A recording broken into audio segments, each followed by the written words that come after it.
प्यारे विद्यार्थियों नमस्कार। मैं हूं आपके साथ सत्यपाल यादव। प्यारे विद्यार्थियों, आज मैं आपके लिए एक बहुत ही महत्वपूर्ण जानकारी लेकर के आया हूं।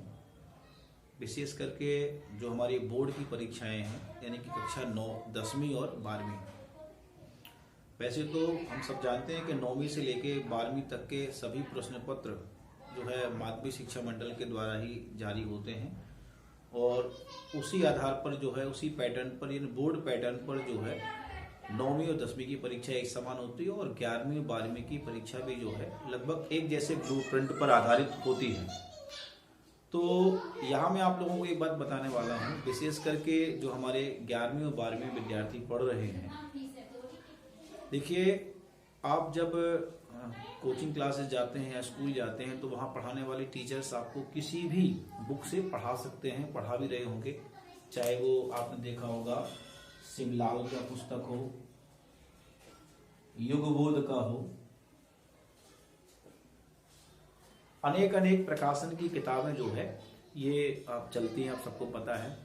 लेकिन मैं आपको जो बता रहा हूँ, अभी आपने देखा होगा आपका छमाही परीक्षा का जो प्रश्न पत्र आया है, तो उस प्रश्न पत्र में इन बुक्स से जो प्रश्न हैं वो शायद बहुत कम आए हैं, यानी कि आप ऐसा मान के चलिए 20% भी प्रश्न जो है इसमें शामिल नहीं किए गए। उसका कारण ये है क्योंकि माध्यमिक शिक्षा मंडल ने बिल्कुल अपनी पहली ही बैठक में इस बात को तय कर दिया था कि इस बार के जो प्रश्न पत्र हैं वह पूरी तरह से एनसीईआरटी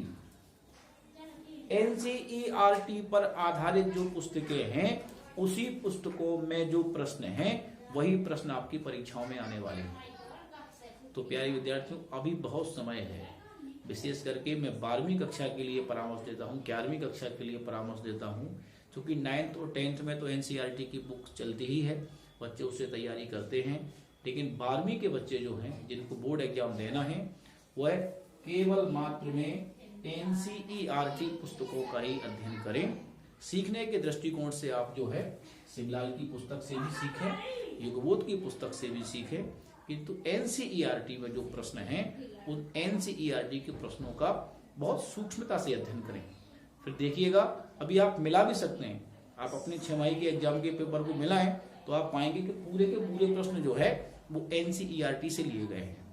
तो मैं पुनः आपसे निवेदन करता हूं कि आप सब एनसीईआरटी जो किताबें आपके पास अवेलेबल हैं उन पुस्तकों को विशेष रूप से ध्यान से पढ़ें, तो निश्चित रूप से जो आपकी परसेंटेज है उसमें निश्चित रूप से कुछ ना कुछ अंतर जो है बढ़ करके ही आएगा।